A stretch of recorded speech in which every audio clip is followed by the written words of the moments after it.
Hello everyone, welcome to ইকুহিপাৰ সকলোকে এটি নতুন ক্লাছলৈকে স্বাগতম জনাইছো আৰু আজিৰ এই ক্লাছটোত সকলোৱে থাম্বনেইল দেখি পেলাই অনুমান কৰিছে যে আমাৰ আকৌ চিছেটৰ সেই 8টা ক্লাছৰ ষ্টাডি প্লেনৰ আজি আমাৰ 4 নম্বৰটো ক্লাছ হ'ব আৰু আজিৰ এই ক্লাছটোত আমি আলোচনা কৰিবলৈ গৈ আছো একদম প্ৰথমতে লাষ্ট ক্লাছত যিখিনি ৰৈ গৈছিলে লাষ্ট ক্লাছত আমাৰ ৰৈ আছিলে ক্লকৰ কথাখিনি আমাৰ কমপ্লিট কৰা হোৱা নাছিলে ক্লক আৰু আমাৰ কোডিং ডিকোডিং ঠিক আছে প্ৰথমতে আমি লাষ্ট ক্লাছৰ খিনি কমপ্লিট কৰি লওঁ দেন আমি আজিৰ ক্লাছত আমাৰ যিখিনি নতুনকৈ শিকিব লগা আছে ক্লক আৰু কোডিং ডিকোডিং এই দুটা বস্তু আমি কমপ্লিট কৰি পেলাই তাৰ পাছত আমি স্টাৰ্ট কৰি দিম আমাৰ আজিৰ ক্লাছৰ টপিক প্ৰফিট এণ্ড লছ ঠিক আছে স্টাৰ্ট কৰিছো ওকে তো ক্লক বুলি কোৱাৰ লগে লগে সকলোৰে অকলমান আইডিয়াটো আছে ক্লক মানে কি হয় ঘড়ী এটা হয় আৰু ঘড়ীৰ কথা বহুত বেছি এক্সাম পইণ্ট অফ ভিউৰে যদি ক'ব লগা হয় বহুত বেছি দীঘলীয়া প্ৰশ্ন নাহে আমি অকলমান ডাইৰেক্টলি ৱেট শিকিম দেই আমি বেছি ইনডাইৰেক্টলি ৱেট নাযাওঁ বেছি টাইম কনজিউমিং ৱেট নাযাওঁ আমি এনেকুৱা কিছুমান মেথড ইউজ কৰিম যাতে আমাৰ ডাইৰেক্টলি কুৱেশ্যনটো সলভ হয় ওকে ডান ওকে তো এতিয়া কথাটো হ'ল আমাৰ এক্সামত বহুত বেলেগ বেলেগ ধৰণৰ কুৱেশ্যন আহে বহুত বেলেগ বেলেগ ধৰণৰ কুৱেশ্যন আহে ঠিক আছে এতিয়া প্ৰতিটো কুৱেশ্যন সলভ কৰাৰ কাৰণে কিবা কিবি নলেজটো লাগিবই এতিয়া ঘড়ী এটাৰ যদি কথা কওঁ ন ঘড়ী এটাৰ এনেকুৱা 12টা স্লট থাকে এতিয়া ঘড়ী এটাত বহুত কিবা কিবি ঘটনা ঘটি থাকে ঠিক আছে বহুত কিবা কিবি ঘটনা ঘটে যেনেকুৱা ঘটনা যদি মই কওঁ কেতিয়াবা তোমালোকে এনেকুৱা দেখিছানে যে ঘণ্টা আৰু মিনিটৰ কটাৰ ডালে এডালে আনডালৰ ওপৰত পৰি গৈছে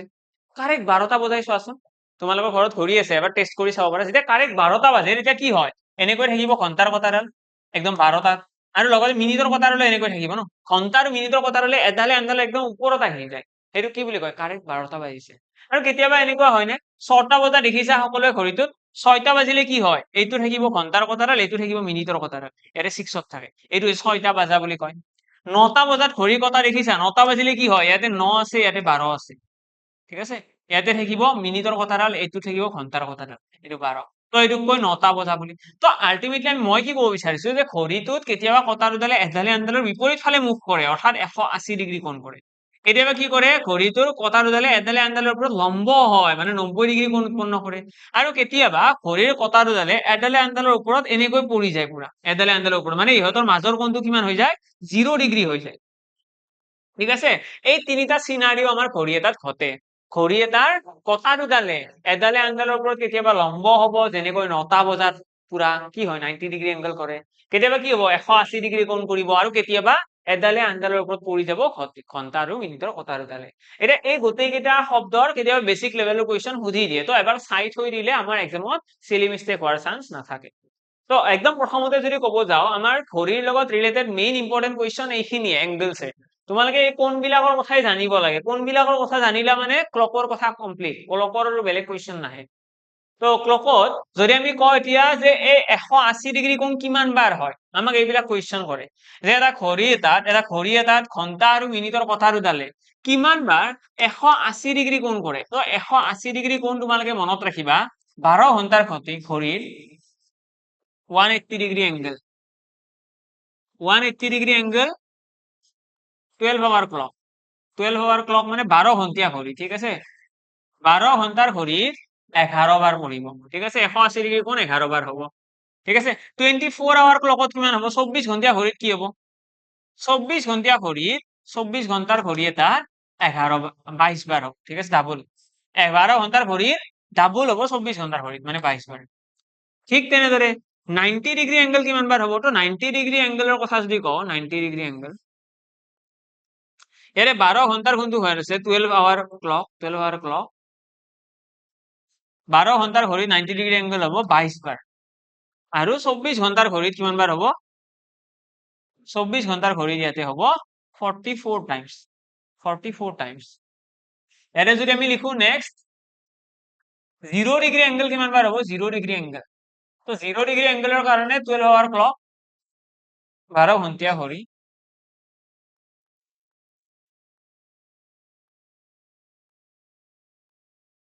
12 ঘণ্টাৰ ঘড়ীত কিমান বাৰ হ'ব 11 বাৰ হ'ব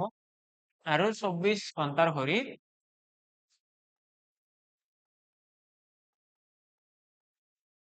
22 বাৰ হ'ব ঠিক আছে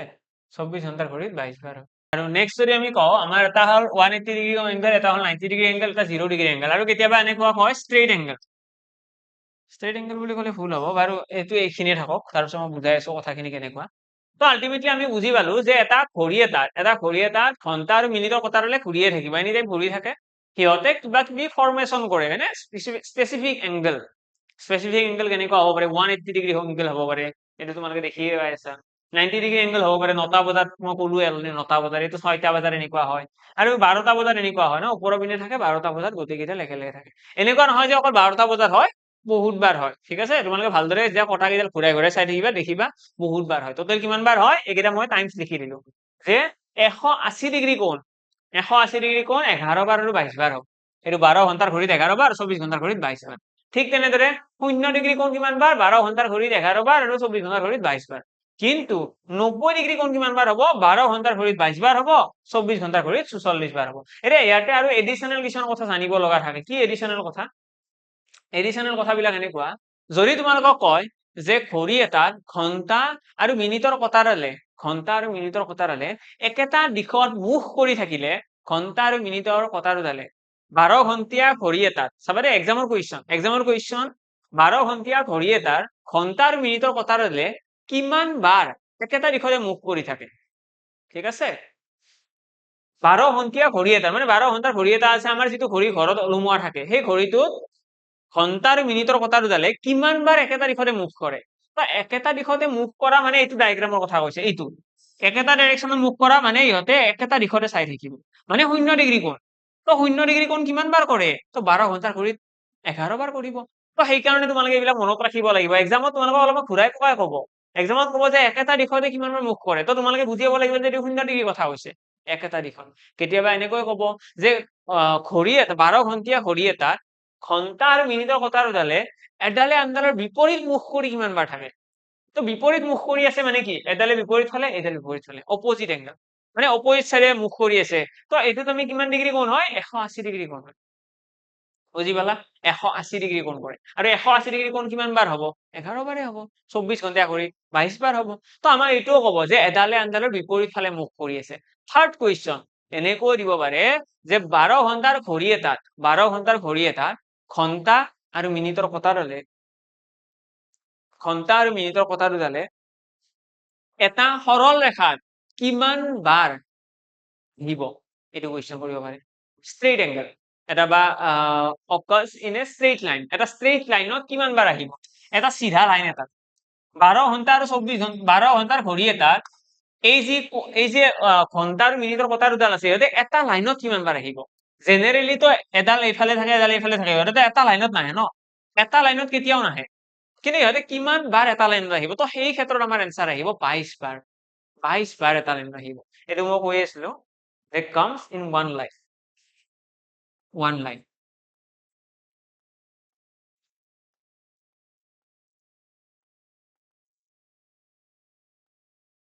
তো 12 hours clock 12 ঘণ্টাৰ ঘড়ীত কিমান বাৰ আহিব 12 ঘণ্টাৰ ঘড়ীত আহিব 22 বাৰ আৰু 24 ঘণ্টাৰ ঘড়ীত আহিব 44 বাৰ এইটো কি হয় এইটো হৈছে ওৱান লাইন মানে কি 0 ডিগ্ৰী এংগল আৰু 180 ডিগ্ৰী এংগলৰ মিক্সাৰ এই দুয়োটাৰ মিক্সাৰ কি মিক্সাৰ ভালদৰে বুজিবলৈ চেষ্টা কৰা তো আমি যদি কওঁ যে ঘণ্টা আৰু মিনিটৰ কটাৰডালে এটা ষ্ট্ৰেইট লাইনত থাকিব ষ্ট্ৰেইট মানে কি এনেকুৱা এটা ষ্ট্ৰেইট লাইন এইটো দেখিছা ন এটা চিধা ৰেখা এটা এইটো দেখিছানে এইটো এটা চিধা ৰেখা তো এনেকুৱা চিধা ৰেখাত কিমান বাৰ আছে তো চিধা ৰেখাত দুবাৰ থাকিব হল 180 ডিগ্ৰী এবাৰ থাকিব 0 ডিগ্ৰী এবাৰ থাকিব তো এই দুয়োটা লগ হ'বনে নাই হ'ব তো যেতিয়া এটা লাইনত থকা বুলি ক'ব যে 12 ঘণ্টাৰ ঘড়ী এটাত ঘণ্টা আৰু মিনিটৰ কটাৰলে কিমান বাৰ এটা ৰেখাত উপনীত হয় এটা ৰেখাত কিমান বাৰ উপনীত হ'ব তো সেই ক্ষেত্ৰত আমাৰ এনসাৰ কি হ'ব সেই ক্ষেত্ৰত আমাৰ এনসাৰ হ'ব 22 বাৰ কাৰণ ইয়াতে 11 বাৰ আছে ইয়াতে 11 বাৰ আছে ক্লিয়াৰ ইয়াতে কি আহি গ'ল 22 বাৰ সিহঁতে ঘড়ীটোত উপনীত হ'ব এটা লাইনত এইখিনি হল আমাৰ বেসিক কথা এইখিনি কথা আমাৰ এক্সামৰ কাৰণে খুব ইম্পৰ্টেন্ট হয় লগতে ইম্পৰ্টেন্ট হৈছে এটা ফৰ্মুলা আমাৰ এক্সামত এনেকুৱাও কুৱেশ্যন দিব ডাইৰেক্টলি কৈ দিব যে এতিয়া চাপোজ 4:30 বাজিছে 4:30 বজাত ঘড়ীৰ ঘণ্টা আৰু মিনিটৰ কটাৰডালৰ মাজৰ কোণটো উলিওৱা ডাইৰেক্ট কুৱেশ্যন তোমালোকক ক'ব 4:30 বজাত ঘণ্টা আৰু মিনিটৰ কটাৰডালৰ মাজৰ কোণটো কিমান হ'ব ঠিক আছে তো এইটোৰ এনসাৰ উলিওৱাৰ কাৰণে আমি কি কৰিম আমি এটা ফৰ্মুলা মনত ৰাখিব লাগে সেইটো হৈছে 11/2m ঠিক আছে ইকুৱেল 30 আৱাৰ প্লাছ মাইনাছ থিটা এই ফৰ্মুলাটো তোমালোকে মনত ৰাখিব লাগে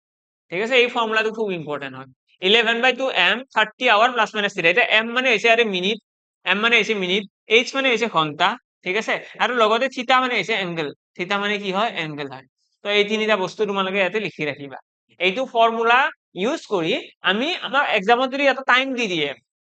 আমাক যদি টাইম দি দিয়ে যে ইমান টাইমত কিমান ডিগ্ৰী কোণ হ'ব তো আমি ডাইৰেক্টলি ক'ব পাৰিম যে ইমান টাইম হওক 4:30 বাজক 9:30 বাজক 10:30 11:30 12:30 যিয়ে টাইম নিদিয়ক কিয় যিকোনো সময় নিদিয়ক কিয় আমাক যদি কয় যে ইমান সময়ত ঘন্টা আৰু মিনিটৰ কটা দুডালৰ মাজৰ কোণটো কিমান ডিগ্ৰী তো আমি ডাইৰেক্টলি এই ফৰ্মুলাটো ইউজ কৰি উলিয়াব পাৰিম ক্লিয়াৰ ওকে ডান বুজি পালো কেনেকৈ উলিয়াব পাৰি এতিয়া আহিছো কুৱেশ্যনৰ ফালে আৰু কুৱেশ্যনৰ লগতে আমি এক্সাম্পল লৈ পেলাই বুজিও গৈ থাকিম এইটো কুৱেশ্যনত কি কৈছে find the reflex angle between the hour hand and minute hand at 1:30 PM আমাক কৈছে এটা 30 বজাত সিহঁতৰ মাজৰ কোণটোৰ মান উলিয়াবা এতিয়া ৰিফ্লেক্স এংগলৰ কথা অকণমান দেৰিকৈ আলোচনা কৰিম কিন্তু বৰ্তমান এংগল বুলি কৈছে নে নাই তো তোমালোকে 1:30 বজাত কিমান ডিগ্ৰী কোণ কৰিব তো তোমালোকে এটা এনেকুৱা কৰিব নোৱাৰিবা যে ডায়েগ্ৰাম এটা বনাই ল'ম এনেকৈ ডায়েগ্ৰাম এটা বনালো বোলে এক্সামত গৈ পেলাই তো বনাই পেলাই দেখিলো এটা 30 বুলি কৈছে ন এটা 30 ওকে এটা বাজিলে এইটো আহিব 30 বুলি কৈছে এটা 30 মানে 2টা বজাৰ মাজত আহিব তো এটা আৰু 2টা বজাৰ মাজত ঠিক আছে এইটো হ'ব এটা আৰু 2টা বজাৰ মাজত এটা 30 মানে ইয়াতে থাকিব তো তোমালোকে যদি এক্সামত এনেকৈ এপ্ৰক্সিমেটলি বনাই দিয়া আৰু বনাই পেলাই যদি ভাবি থকা যে এটা কিমান ডিগ্ৰী এংগল হ'ব ইয়াতে ভাবি আছো 80 ডিগ্ৰী মান হ'ব নে বেছি হ'ব 90 ডিগ্ৰীতকৈ বেছি হ'ব 120 ডিগ্ৰী মান হ'ব তো এইটো বোলে তোমালোকে অনুমানত কৈ দিলে 120 ডিগ্ৰী হ'ব তো তেনেকৈ ভুল হোৱাৰ সম্ভাৱনা খুব বেছি হৈ যায় আমি এনেকৈ সলভ নকৰো আমি কি কৰিম ফৰ্মুলা ইউজ কৰিম ফৰ্মুলাটো কি হয় ফৰ্মুলাটো হৈছে 11/2 m ইকুৱেল কি হয় 30 আৱাৰ হয় প্লাছ মাইনাছ থিটা এইটো ভালদৰে চাবা দে ফৰ্মুলাটো কেনেকৈ ইউজ কৰে ইয়াতে আমাৰ সময় কিমান দিয়া আছে সময় দিয়া আছে 1:30 তো এটা 30 তো এটা 30 মানে এটা একটোৱে কি বুজাইছে নো একটোৱে বুজাইছে ঘন্টা এটা 30 মানে কি মই ইয়াতে চোৱা ড্ৰয়িংটোতো মই কি কৰিছো ঘন্টাৰ কটাডাল এটা বজাত ৰাখিছো নে নাই এটা 30 মানে কি ঘন্টাৰ কথা কৈছে আৰু মিনিটটোৱে কি বুজাইছে মিনিট কিমান মিনিট আমি ইয়াতে h টো হৈছে ঘন্টা আৰু m টো হৈছে মিনিট তো মিনিটটো ইয়াতে বহাই দিয়া তো মিনিটটো বহাই দিলে কিমান হ'ব 11/2 m ৰ ভ্যালু হ'ব 30 মিনিট ন আৰু 30 আৱাৰ মানে কি হ'ব 30 পূৰণ 1 h ৰ ভ্যালুটো এতিয়া তোমালোকে ইয়াতে দেখি আছা প্লাছ মাইনাছ থিটা লিখি আছো ন প্লাছ মাইনাছ থিটা প্লাছ মাইনাছ কিয় লিখি আছো প্লাছও দিছো মাইনাছও দিছো কিয় তাৰ ৰিজনটো হৈছে যাতে থিটাৰ ভ্যালুটো কেতিয়াও আমাৰ নিগেটিভত নাহে h ৰ ভ্যালু ইয়াতে কিমান আহিব 1 আহিব যাতে থিটাৰ যিটো ভ্যালু আছে ইয়াতে যোনটো কোণৰ মান আহিব এই যে কোণটো আছে এই কোণটোৰ মানটো যাতে কেতিয়াও নিগেটিভ নাহে কেতিয়াও যদি মাইনাছৰ এনসাৰটো নাহে তাৰ কাৰণে মই এইটো কৰি আছো 2ৰে এইটো কাটি দিয়া 15 বাজ যাব দেন তোমালোকে ইয়াতে দেখিবা এইটো মই এই সাইডটো আগত লৈ আনিছো 30 প্লাছ মাইনাছ থিটা ইকুৱেল কিমান হ'ব এইটো 15 আৰু 11 পূৰণ কৰিলে কিমান হ'ব 165 এতিয়া তোমালোকে কি কৰিব লাগে ইয়াতে তোমালোকে দেখিছা যে আমাৰ থিটাৰ মানটো কেতিয়াও মাইনাছ থাকিব নোৱাৰে তো তোমালোকে থিটাৰ মানটো ডাইৰেক্টলি প্লাছ লিখি দিয়া 30 টো কি হ'ব ইপিনে গ'লে মাইনাছ হ'ব ন তো 165 মাইনাছ 30 এইখিনি ক্যালকুলেট কৰিলে কি দেখা পাবা 165 পৰা 30 গুচি গ'লে 135 ডিগ্ৰী তো 135 ডিগ্ৰী আমাৰ এনসাৰ আহি গ'ল তো মই অনুমান কৰিছিলো 120 ডিগ্ৰী কিন্তু আচলতে কিমান হয় আচলতে শুদ্ধ এনসাৰটো হৈছে 135 ডিগ্ৰী এইটো হৈ গ'ল আমাৰ ফাইনেল এনসাৰ তো এক্সামত তোমালোকক এনেকৈ কোণৰ মানটো উলিয়াব দিব তোমালোকে কি কৰিব লাগে যে ফৰ্মুলাটো ইউজ কৰিবা ইউজ কৰি তোমালোকে সদায় থিটাৰ মানটো পজিটিভত ৰাখিবা থিটাৰ মানটো যদি নিগেটিভত আহে পজিটিভত ৰাখিবা যদি এনসাৰটো সাপোজ নিগেটিভত আহিছে কেতিয়াবা আহিব পাৰে মাইনাছৰ এনসাৰ আহিছে তো তোমালোকে পজিটিভ বনাই দিবা সেইটোৰ কাৰণে ইয়াতে প্লাছ মাইনাছ দিয়া হয় ফৰ্মুলাটো ওকে এতিয়া তোমালোকক কথাটো হ'ল ইয়াতে আমাক কৈছিলে ৰিফ্লেক্স এংগল বাৰু উলিয়াব জানিলো এতিয়া ৰিফ্লেক্স এংগলটোৰ মিনিং কি চোৱা আমি যেতিয়া ঘন্টা আৰু মিনিটৰ কটা দুডালৰ মাজৰ কোণটোৰ ফালে মন কৰিম ইয়াতে তোমালোকে দেখিবা দুটা কোণ উৎপন্ন হৈছে এনেকুৱা নহয় যে অকল এইফালেহে কোণ আছে বিপৰীত ফালে কোণ নাই জানো এইটো কোণ নহয় জানো হয় এইটোও এটা কোণ বিপৰীত ফালেও এটা কোণ আছে তো এই যোনটো বিপৰীত ফালে কোণ আছে সেইটো কি বুলি কয় সেইটোক কয় ৰিফ্লেক্স এংগল মানে আমি এনেকৈও ক'ব পাৰো যে এটা ঘড়ী এটা যিকোনো সময়তে তোমালোকে ঘড়ীটো চাব পাৰা তোমালোকে ঘড়ীটোৰ ফালে চালে দেখিবা তাতে দুটা কোণ উৎপন্ন হৈছে এটা সৰু কোণ এটা ডাঙৰ কোণ যিটো সৰু কোণ আছে সেইটোক আমি কওঁ জেনেৰেল এংগল ঠিক আছে নৰ্মেলি এংগল বুলি কওঁ কিন্তু যোনটো ডাঙৰ কোণ আছে সেইটোক আমি কওঁ ৰিফ্লেক্স এংগল সেইটোক কয় প্ৰত্যাৱৰ্তী কোণ অসমীয়াত প্ৰত্যাৱৰ্তী কোণ বুলি কয় তেতিয়া ৰিফ্লেক্স এংগল এটা থাকিলে নৰ্মেল এংগল ৰিফ্লেক্স এংগলটো কেনেকৈ উলিয়াই তাৰ কাৰণে তোমালোকে দুয়োটা এংগলৰ ভ্যালু উলিয়াব জানিব লাগে আৰু দুয়োটা এংগলৰ ভ্যালু উলিয়াটো একো ডাঙৰ কথা নহয় প্ৰথমতে হৈছে এই যেতিয়া ফৰ্মুলাটো আমি লগাই দিম তেতিয়াহ'লে আমাৰ কিবা এটা এনসাৰ আহিব ওকে আমি যেতিয়া ফৰ্মুলাটো লগাই দিম আমাৰ ইনষ্টেন্টলি কিবা নহয় কিবা এটা এনসাৰ আহিব এতিয়া এই যিটো এনসাৰ আহিছে এই এনসাৰটোৰ পৰা আমি এই ফৰ্মুলাটো লগাই দিলো আমাৰ এটা এনসাৰ এটা আহি গ'ল এতিয়া এই এনসাৰটোৰ পৰা আমি যদি আন এংগেলটো উলিয়াব বিচাৰো মানে এনাদাৰ এংগেল আন যোনটো এংগেল আছে তো আমি কি কৰিব লাগে সিম্পলি 360 ডিগ্ৰী পৰা 360 ডিগ্ৰী পৰা বিয়োগ কৰিব লাগে এতিয়া কথাটো হ'ল কি কিয় আমি বিয়োগ কৰিলো 360 ডিগ্ৰী পৰা কাৰণ সকলোৱে জানো এই টোটেল এংগেলটো কি বুলি কয় এই যোনটো কমপ্লিট এংগেল আছে এইটো কি বুলি কয় 360 ডিগ্ৰী গোটেই কোণটো কি বুলি কয় 360 ডিগ্ৰী তো তাৰ পৰা যেতিয়া বিয়োগ কৰিবা ইয়াতে দেখিবা 5 আহি গ'ল ইয়াতে আছে আমাৰ 2 ইয়াতে আছে 3 এক গ'লে 225 ডিগ্ৰী মানে এটা কোণৰ মান হৈছে 135 আৰু আনটো কোণৰ মান কিমান 225 ডিগ্ৰী ঠিক আছে তো আমি দুটা এংগেলৰ মান পাই গলো এটা হৈছে থিটা 135 ডিগ্ৰী এটা হৈছে থিটা 2 এইটো হৈছে 225 ডিগ্ৰী এই দুটা হৈছে আমাৰ কোণ এতিয়া ইয়াৰে আমি দুটা কোণ উলিয়াব জানিলো প্ৰথমতে এইটো ফৰ্মুলা লগাবা তোমালোকে এটা কোণৰ মান পাই যাবা দেন 360 ৰ পৰা সেই কোণটোৰ মানটো বিয়োগ কৰিবা আনটো কোণৰ মান ওলাব দুটা আনসাৰ আহি গ'ল তাৰে যিটো ডাঙৰ সেইটো আমি ৰিফ্লেক্স বুলি কওঁ আৰু যিটো সৰু তাক নৰ্মেল এংগেল বুলি কওঁ যদি এক্সামত তোমালোকৰ কেতিয়াবা এনেকুৱা হ'ব পাৰে যে এই ফৰ্মুলাটো লগাই পেলাই আনসাৰ উলিয়ালা আৰু ইয়াতে আনসাৰটো আহিছে ডাঙৰ এংগেলটো মানে এনেকুৱা কোনো কথা নাই যে ইয়াতে আনসাৰটো সদায় সৰু এংগেলটোৱে আহিব ইয়াতে কেতিয়াবা 225 ডিগ্ৰী আনসাৰ আহিব পাৰে কি আহিব পাৰে ইয়াতে ডাঙৰ এংগেলটোৰ ভ্যালু কেতিয়াবা আহি যাবও পাৰে একো ডাঙৰ কথা নহয় আহিও যাব পাৰে ডাঙৰ এংগেলটোৰ ভ্যালু যদি ডাঙৰ এংগেলটোৰ ভ্যালু আহি যায় তেতিয়া কি কৰিবা তো তেতিয়া তোমালোকে কি কৰিবা সৰু এংগেলটো উলাই ল'ব লাগিব ঠিক আছে এতিয়া ইয়াতে ডাঙৰ এংগেল আহিছে নে সৰু এংগেল আহিছে কেনেকৈ গম পাবা এইটো ৰিফ্লেক্স এংগেল হয় নে নাই কেনেকৈ গম পাই তাৰ আৰু এটা অপচন হৈছে যদি ইয়াতে অহা ভ্যালুটো ইয়াতে যিটো মান আছে সেইটো যদি 180 ডিগ্ৰীতকৈ সৰু তেতিয়াহ'লে সেইটো ৰিফ্লেক্স এংগেল হ'ব নোৱাৰে ৰিফ্লেক্স এংগেলৰ যিটো ৰিকুৱাৰমেন্ট আছে বা ৰিফ্লেক্স এংগেল বুলি ক'লে আমি এনেকৈ মনত ৰাখো ৰিফ্লেক্স এংগেলটোৰ ভ্যালুটো হৈছে 180 ডিগ্ৰীতকৈ ডাঙৰ 180 ডিগ্ৰীতকৈ ৰিফ্লেক্স এংগেলটো সদায় ডাঙৰ ঠিক আছে আৰু 360 ডিগ্ৰীতকৈ সৰু 360 ডিগ্ৰীতকৈ কি হ'ব সৰু হয় 360 ডিগ্ৰীতকৈ সৰু কিন্তু 180 ডিগ্ৰীতকৈ ডাঙৰ সেই কোণটোক আমি কি বুলি কওঁ ৰিফ্লেক্স এংগেল বুলি কওঁ বা প্ৰত্যাৱৰ্তী কোণ বুলি কওঁ এতিয়া ইয়াতে আমাৰ যিটো কোণৰ কথা চলি আছে সেইটো হৈছে 180 ডিগ্ৰীতকৈ এইটো সৰু তো সেইকাৰণে এইটো আমি ৰিফ্লেক্স এংগেল ক'ব নোৱাৰো থিটা 1 টো তো এই কোৱেশ্চনটোৰ কাৰেক্ট আনসাৰ কি হ'ব এই যিটো কোৱেশ্চন আছে ইয়াৰে কাৰেক্ট আনসাৰ হ'ব 225 ডিগ্ৰী 225 ডিগ্ৰী আমাৰ কাৰেক্ট আনসাৰ কাৰণ এইটো হৈছে এটা ৰিফ্লেক্স এংগেল এইটো হৈছে আমাৰ প্ৰত্যাৱৰ্তী কোণ ডান ওকে নেক্সট আহিছো ইয়াৰে পাছৰ কোৱেশ্চনটো পাছত কি আছে এইটো এটা কোৱেশ্চন আছে আরে কৈছে an accurate clock shows 8 o'clock in the morning এটা ঘড়ী এটা 8টা বজা দেখাই আছে 8টা বাজি আছে ঘড়ী এটা দেন আমাক কি কৈছে through how many degree will be the hour hand rotate when the clock shows 2 o'clock in the afternoon আমাক ইয়াতে কোৱেশ্চনটোত কৈছে এটা ঘড়ী এটা আছে ঠিক আছে এটা ঘড়ী এটা আছে এই ঘড়ীটোত কিমান বাজি আছে বুলি কৈছে 8টা বাজি আছে এই ঘড়ীটোৰ 8টা বাজি আছে 6 7 8 তো এইটোত থাকিব ঘন্টাৰ কথাৰে ইয়াতে থাকিব মিনিটৰ কথাৰে ঠিক আছে ঘন্টা আৰু মিনিটৰ কথা দি দিলো তো এইটো হৈছে 8টা বাজি আছে নেক্সট আমাক কি কৈছে আমাক কৈছে যদি এতিয়া 8টা বজাৰ পৰা ৰাতিপুৱা 8টাৰ পৰা যদি আমাক কৈছে নুন মানে দুপৰীয়া যদি আফটাৰনুন বুলি কৈছে তো দুপৰীয়া যদি 2টা বজালৈকে যাব লাগে মানে ইয়াৰে পৰা কি হ'ব ঘন্টাৰ কথাডাল এনেকৈ আহি ইয়ালৈকে আহিব এনেকে যাব 2টা বজালৈকে 2টা বজালৈকে যাব লাগিলে কিমান ডিগ্ৰী মুভ কৰিব এইটো কোৱেশ্চন 2টা বজালৈকে যাব লাগিলে কিমান ডিগ্ৰী মুভ কৰিব কিমান ডিগ্ৰী ঘূৰিব লাগিব এইটো কোৱেশ্চন ঠিক আছে কিমান ডিগ্ৰী ঘূৰিব লাগিব এতিয়া এইটো উলিয়াৰ কাৰণে তোমালোকে এটা কামো কৰিব পাৰা তোমালোকে ডাইৰেক্টলি মনত ৰাখিব পাৰা এটা লাইন এটা লিখি থৈ দিয়া যে আমি সকলোৱে জানো যে এটা ঘড়ী এটাত জেনেৰেলি 12 ঘণ্টাৰ কথাই থাকে যেনেকে আৰু তাত 12টা স্লট থাকে আৰু 12টা স্লটৰ টোটেল 360 ডিগ্ৰী থাকে ইয়াতে স্লট মানে কি মই এইকেইটাৰ কথা কৈছো দেই এই যে মাজত বিল দেখি আছে এইকেইটা এই সৰু সৰু এনেকৈ ভাগ 12টা থাকিব ঠিক আছে এই 12টা ভাগত কিমান ডিগ্ৰী থাকে 360 ডিগ্ৰী থাকে তো ইয়াৰে পৰা তোমালোকে এটা ভাগৰটো উলিয়াব পাৰিবা এটা ভাগত কিমান থাকিব এটা ভাগত থাকে 30 ডিগ্ৰী ঠিক আছে এটা ভাগত মানে এই যিটো ভাগ আছে মই যিটো মাৰ্ক কৰিছো এইটো থাকে 30 ডিগ্ৰী ঠিক আছে এটা 2টা বজাৰ পৰা যদি 8টা বজাৰ পৰা যদি 2টা বজালৈকে যাব লাগে কিমানটা স্লট ক্ৰস কৰিব লাগিব ফাৰ্স্ট সেইটো চাই লোৱা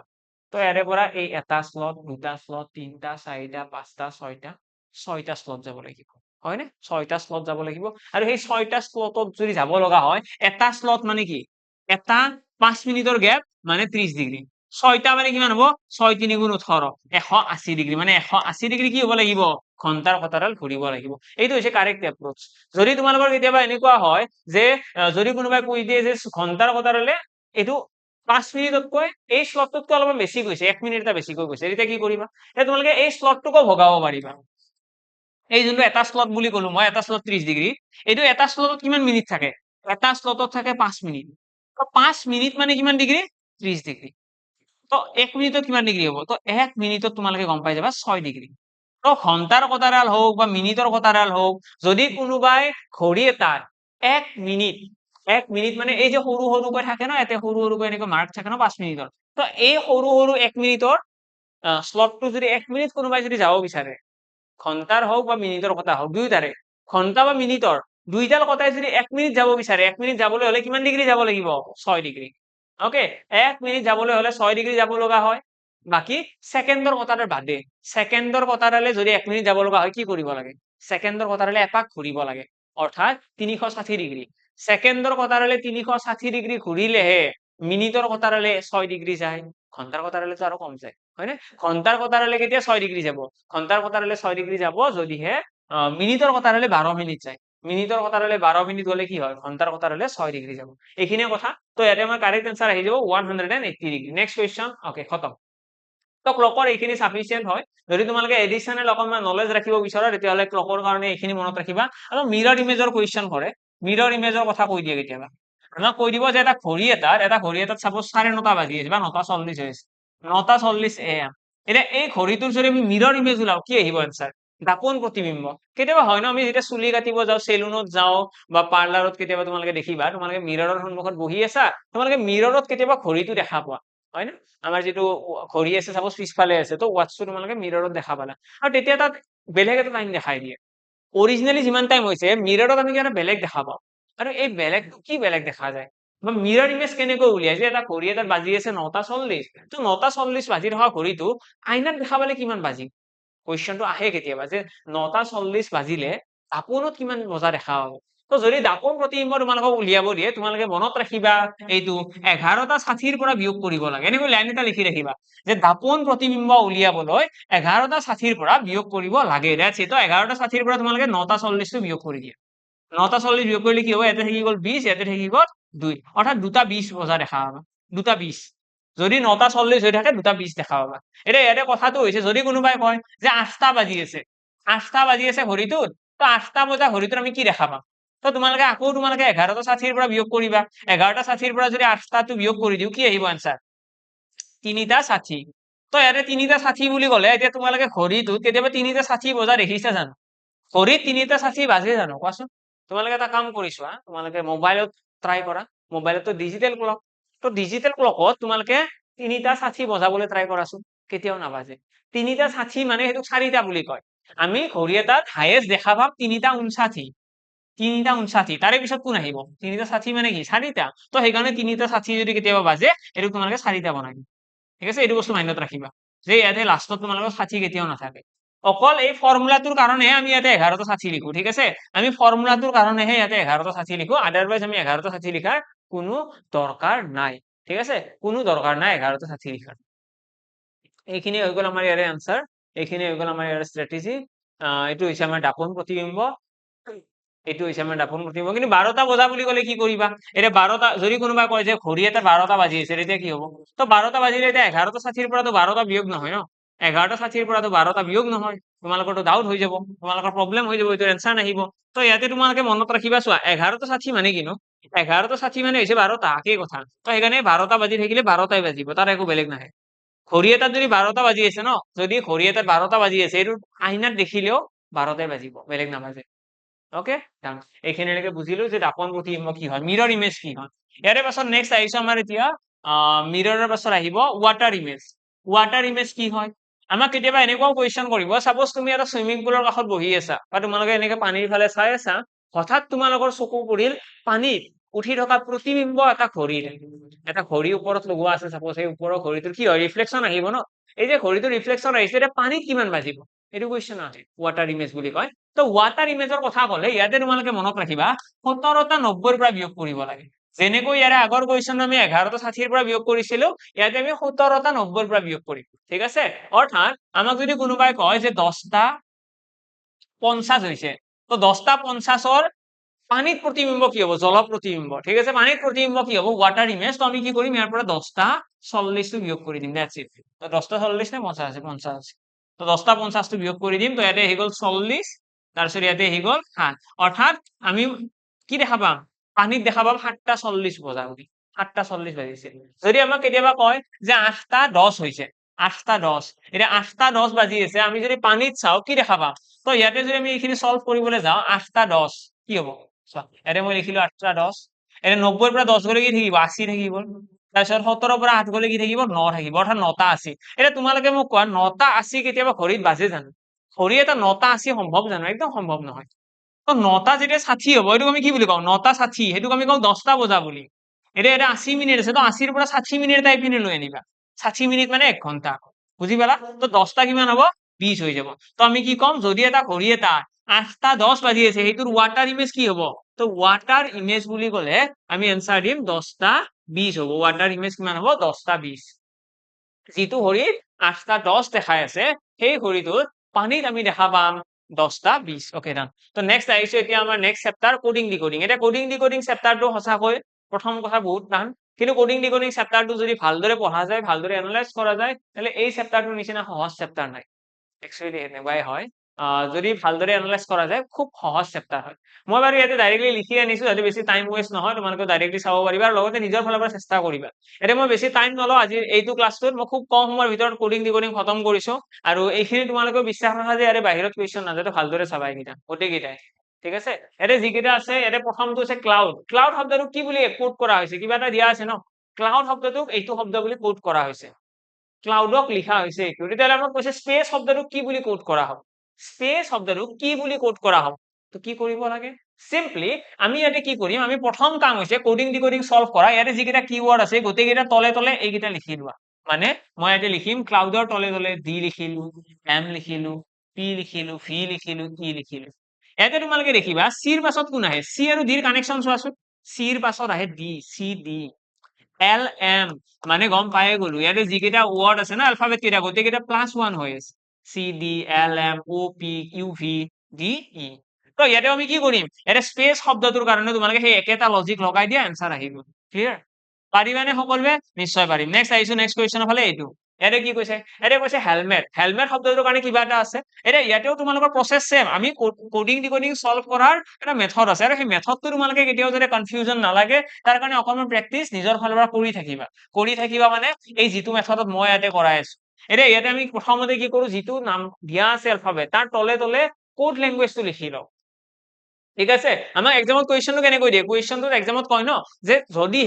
যদিহে হেলমেট শব্দটোক IDMLFS বুলি কোড কৰা হয় তেতিয়াহলে সেই একেটা কোড ল্যাঙ্গুয়েজত কফি শব্দটোক কি বুলি লিখা হ'ব in a certain code language helmet was written as IDMLFS then how would coffee will be written ঠিক আছে এইটো আমাক কুৱেশ্যন দিব এতিয়া ইয়াতে তোমালোকে দেখিবা ইয়াতে আমাক যিখিনি দিছে ইয়াতে মই তলে তলে লিখিলো দেন তোমালোকে দেখিবা এইচ আৰু আইৰ মাজত কিবা কানেকশ্যন আছে নে নিশ্চয় আছে এইচ আই মই ইয়াতে আগৰ কুৱেশ্যনত কি দেখালো আগৰ কুৱেশ্যন অলৰেডি দেখাইছো যে আমি প্ৰথমতে ডাইৰেক্ট কানেকশ্যন চাব লাগে আৰু ইয়াতে দেখিছো গোটেইকেইটাতে +1 হৈ আছে কিন্তু এক্সামত এনেকুৱা কথা নাই যে গোটেইকেইটাতে +1 হ'ব কেতিয়াবা +2 হ'ব পাৰে এইটো বস্তু তোমালোকে মাইন্ডত ৰাখিবা মই জাস্ট দেখাই দিলো যে এনেকুৱা ধৰণৰ আহে তোমালোকে এক্সামত যাতে নিজকে অকমান ইম্প্ৰোভাইজ কৰিব পাৰিবা ন নিশ্চয় পাৰিবা অকমান ট্ৰাই কৰিবা তো ইয়াতে গোটেইকেইটা +1 হ'ব পাৰে ইয়াতে গোটেইকেইটা -1 হ'ব পাৰে একো প্ৰবলেম নাই ইয়াতে -1 দিলে তোমালোকে চাই ল'বা যদি ইয়াতে গোটেইকেইটা +2 দিয়ে তেতিয়াও প্ৰবলেম নাই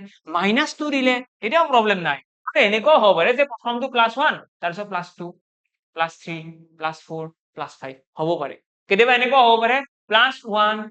-1 +1 -1 +1 that's it তো ইয়াতে তোমালোকে চোৱা নেক্সট টাইপটো ইয়াতে যদি চোৱা HI মানে +1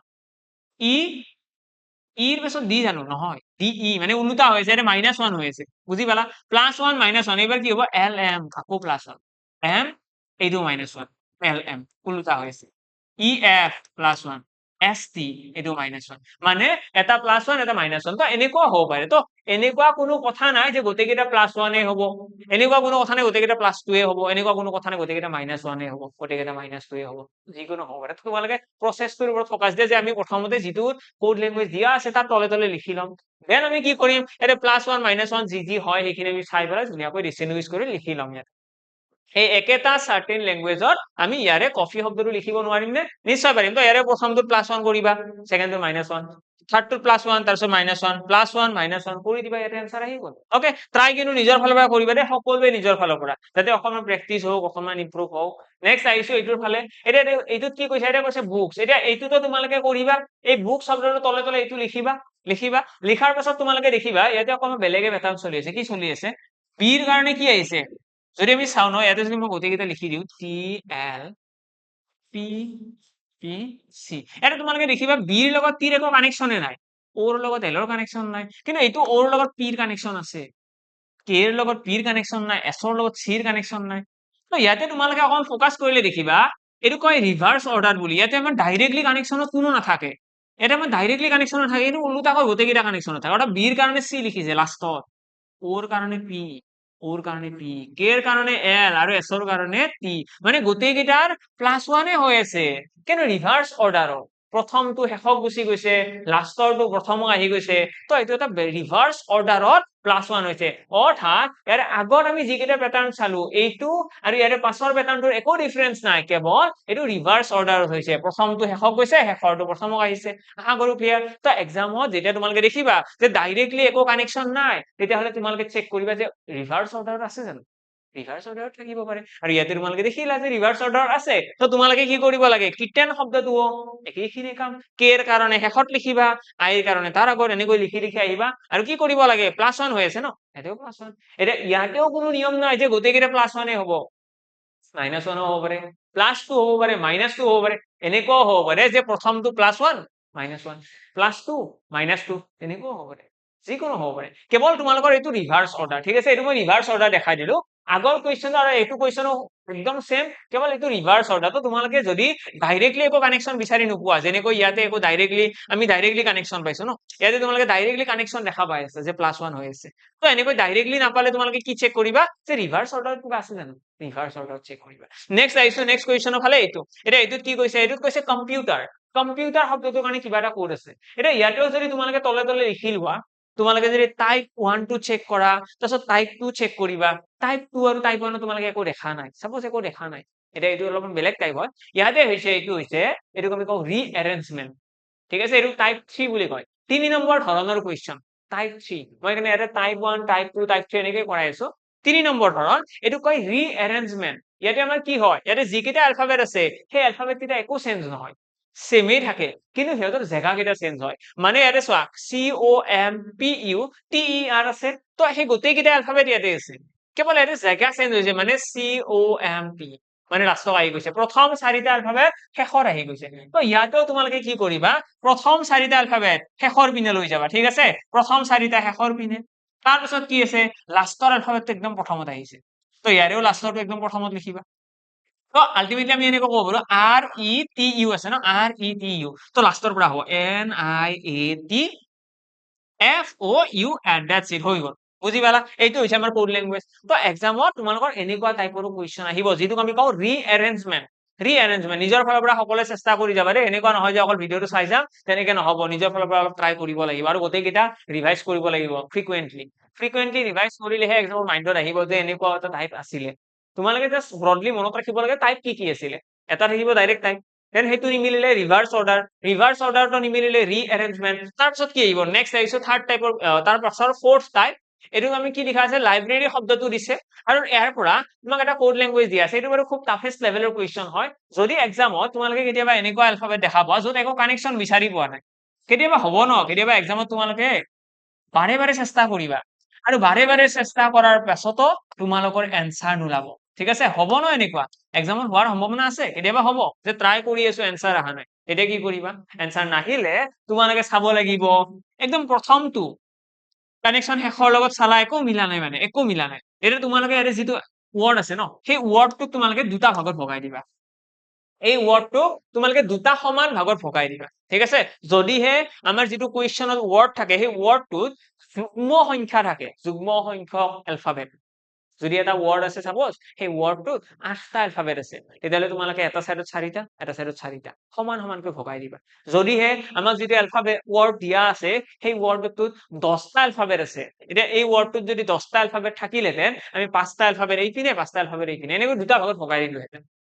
লাগিব মনত আমি কি কৰো ইয়াতে যিটো ৱৰ্ড আছে তাৰ এলফাবেট বিলাকক সমানকৈ দুটা ভাগত ভগাই দিওঁ কিন্তু ইয়াতে তোমালোকে দেখিবা ইয়াতে এলফাবেট কিমানটা আছে ইয়াতে এই তিনিটা আছে আৰু এই তিনিটা ছয়টা আৰু মাজত এটা এক্সট্ৰা আছে যদি এনেকুৱা হয় কি কৰিবা যদি ইয়াতে আৰু এটা এলফাবেট থাকিলে তেন্তে বহুত ধুনীয়া হ'লহেঁতেন প্ৰথম চাৰিটা আৰু শেষৰ চাৰিটা চাৰিটাকৈ সমান ভাগত কিন্তু যদি তোমালোকৰ এনেকুৱা চিটুৱেশ্যন আহে তেতিয়াহ'লে তোমালোকে যোনটো মাজত আছে ন তাক ফিক্স ৰাখিবা সেইটো তেনেকে থাকক বাকী এইফালে তিনিটা বুজিলা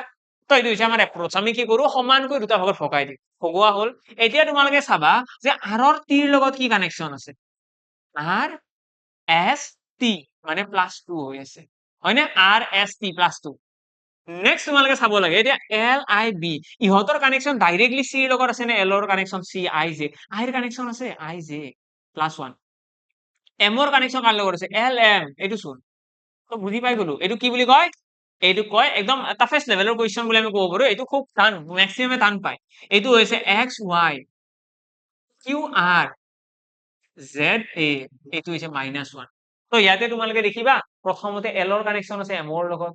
আই জে বি চি ইয়াতে এৰ আগত আছে জেড মানে -1 হৈ আছে ইয়াতে আৰৰ আগত কিউ আৰু ৱাইৰ আগত এক্স এনেকুৱাও পেটাৰ্ণ কেতিয়াবা চলিব য'ত তোমালোকে এনেকুৱা সমানকৈ দুটা ভাগত ভগাব লগা হ'ব পাৰে আৰু ভগোৱাৰ টেকনিকটো মই অলৰেডি জনালো যদি যুগ্ম সংখ্যা থাকে মানে 10টা এলফাবেট আছে সাপোজ এটা ৱৰ্ড এটা এনেকুৱা দি দিছে য'ত 10টা এলফাবেট আছে তেতিয়াহ'লে তোমালোকে সমানকৈ পাঁচটা দুটা এলফাবেটত ভগাই দিবা 5টা এলফাবেট এইপিনে 5টা এলফাবেট সেইপিনে যদি এনেকুৱা থাকে 9টা এলফাবেট আছে তেতিয়া এইফালে